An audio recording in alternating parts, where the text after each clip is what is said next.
right. So it's wonderful here to be at Shoreditch Hall. This is a collaboration between our AI Med team here in Europe. So usually thank the organizers at the end of the meeting, but I'd like to thank them particularly now. And is Freddie here? Freddie? Can we just give Freddie and his team a round of applause? There's Andrew and Damien and Charlie, and it's been a wonderful experience for me because we've done AI Med back in the States all these years, and it's been wonderful to have a virtual team and meet all the challenges of a virtual operation. So I want to give a shout out to all of my friends and colleagues from the States that came across the ocean as well, and excited about meeting new friends. It was, I think this was the most important collaboration, and just distracted by this other collaboration earlier in the year. However, I think we need to work on another potential collaboration. This one, I think we need to work on a little bit. So I must apologize for some of the antics from our president. So another collaboration is between MI6 and CIA. As some of you know, I'm a big fan of James Bond. And this is one of the best lines from a recent movie. Age is no guarantee of efficiency. I'm on the older side now, so, but James Bond came back without a hesitation. That youth is no guarantee for innovation, so I think you should have both. So we're very close to Bletchley Park, where Alan Turing had his amazing work done at during the Second World War, so I want to pay a special tribute to him. I'm going to start off with a trivia question, and whoever shouts out the correct answer will get this amazing volume by Jack Copeland called The Essential Turing, which has all of his works and comments. So as some of you may not know, he actually spent quite a bit of time in the US. So there's US and UK collaboration even for Alan Turing. Where did he get his PhD in the US? You're allowed to Google because this is a tech-human collaborative meeting. So, which university? Where? Princeton. Who said Princeton first? Come on up.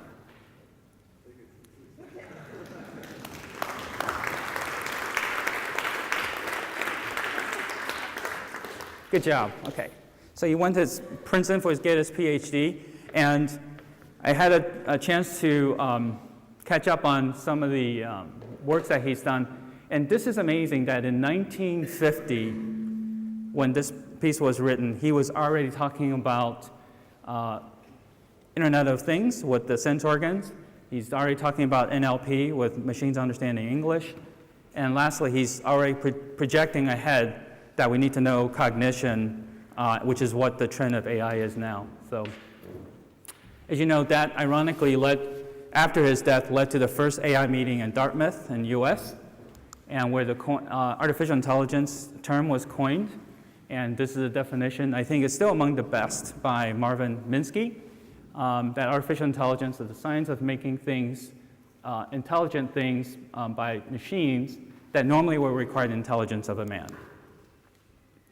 And these are just types of artificial intelligence. People often get confounded when they think about artificial intelligence. This is assisted intelligence. Here's a vacuum cleaner in the room. Augmented intelligence with machine learning that we'll talk about. And lastly, autonomous intelligence, which is exemplified by the Tesla car. I have a Tesla car. I can tell you it is a little bit daunting to let go of both the steering wheel and the brake at the same time. Now in medicine, we're starting to see assisted intelligence with robots, particularly in the pharmaceutical area.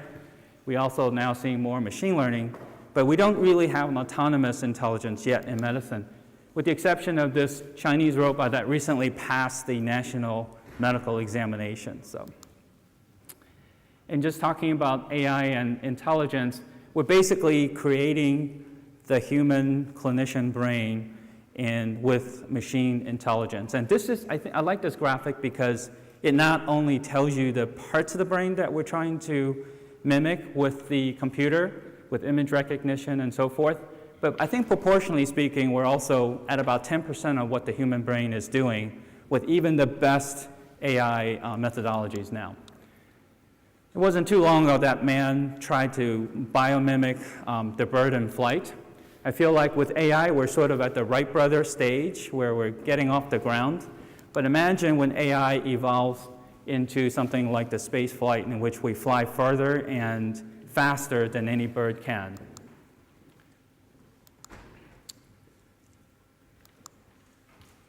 So the triad of AI in recent years is the amount of data, the data tsunamis, the programming capability of machines, as well as the sophistication of the algorithms.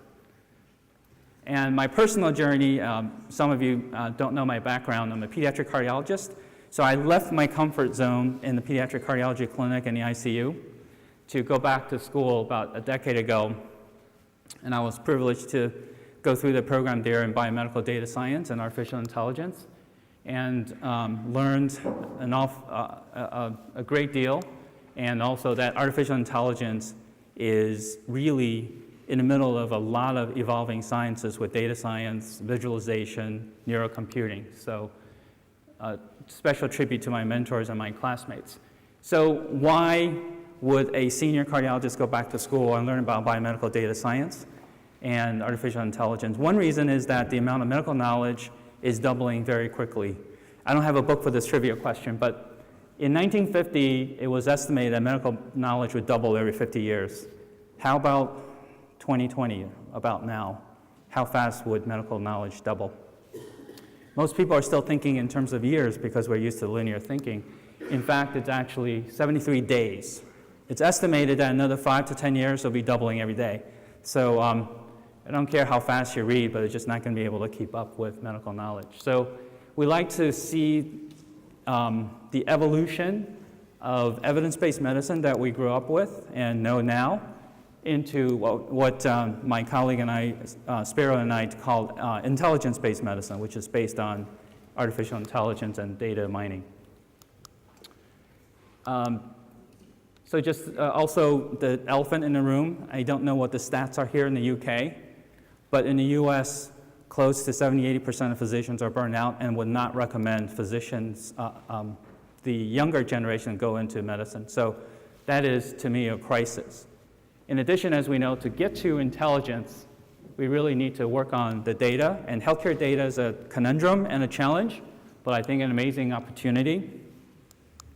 Here's a wonderful tapestry that was configured by a good friend of ours and past faculty, Enrico Correa, just telling you how complicated the landscape is. And we'll talk about new ways of looking at data and databases during this meeting in the next few days. The AI portfolio looks like this. We're just going to focus on computer vision, machine learning, and natural language processing for the most part, but you also hear about other ways of looking at artificial intelligence in medicine. So just a few slides on computer vision, particularly with medical image interpretation. We're getting good at single and multiple objects.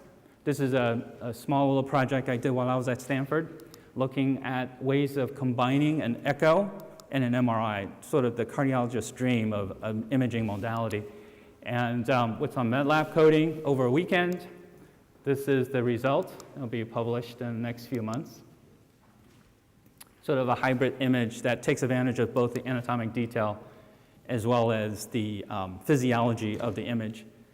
This is an insult, I'm sure, to the machine learning crowd here, but just for the clinicians who are not familiar, when we talk about machine learning, it's really unsupervised learning, which gives you clustering, and supervised learning, and we're more familiar with that because it's classification and regression.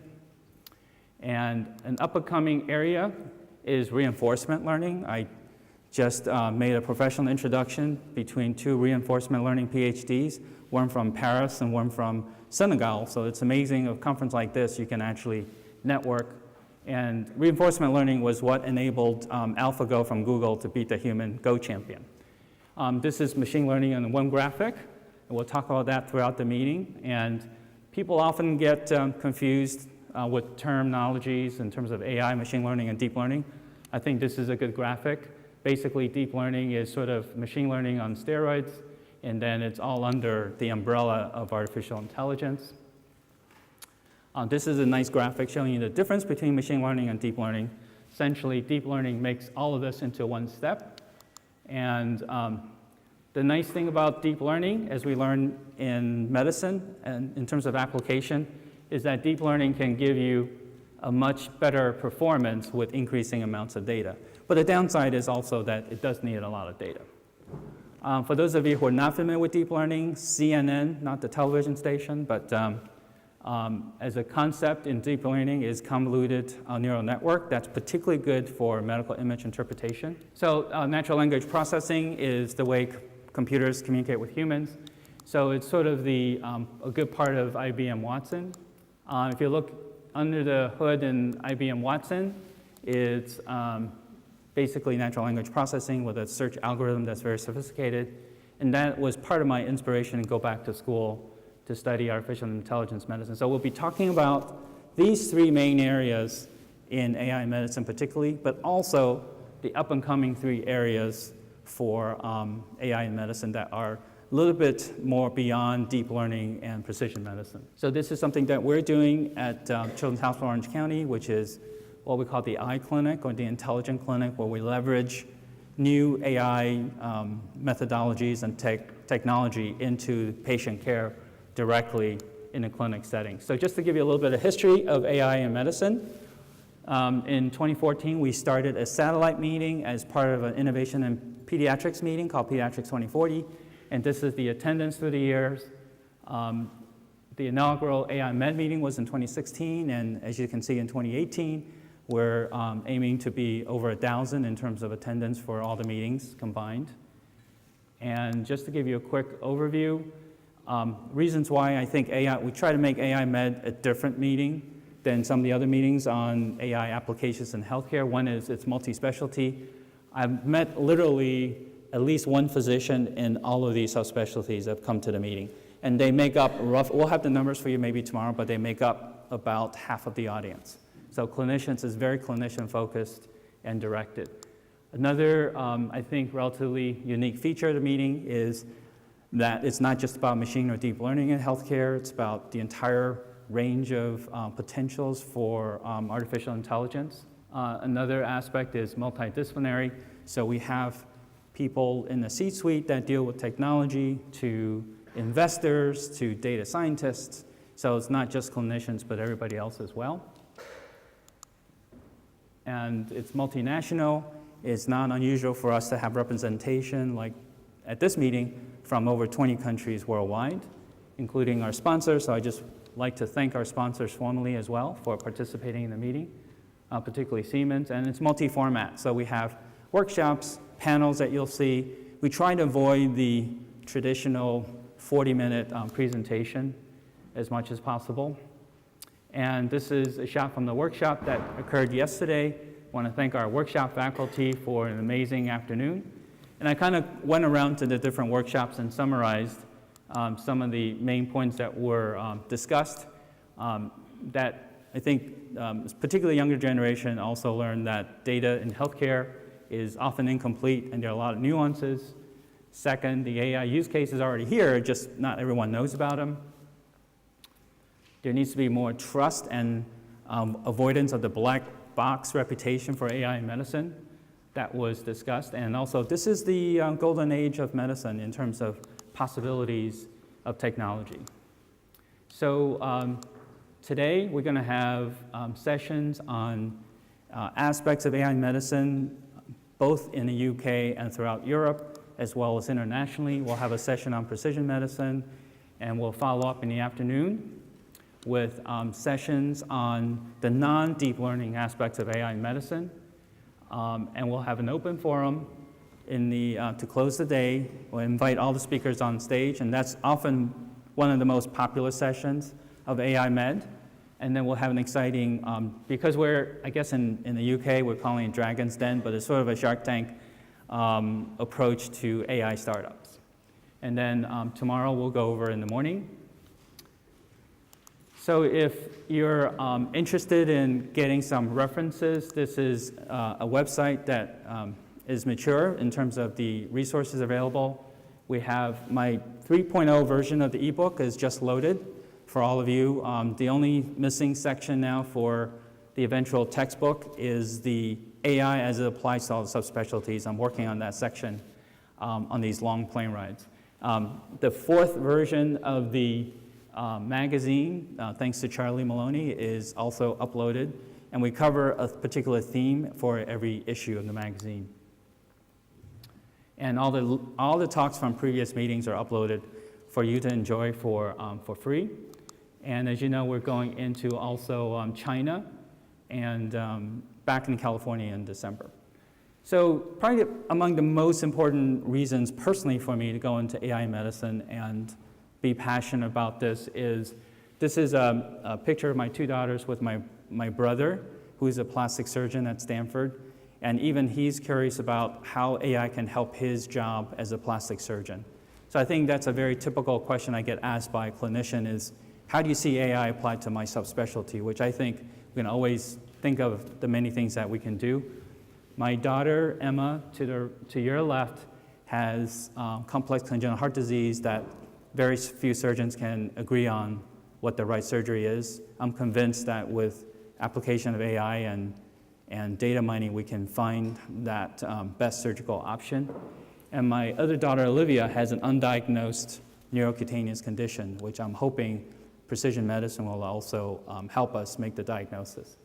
And this is their latest blocking technique out of the door when I headed off to the airport to come to London. So they figured out to put all of my luggage in front of the door directly and to prevent me from traveling. So I want to thank my donor, who is a granddaughter of Walt Disney, for inspiring me to start an institute that will focus on AI in medicine in a hospital, as well as my very patient Stanford classmates and mentors that helped me along the way.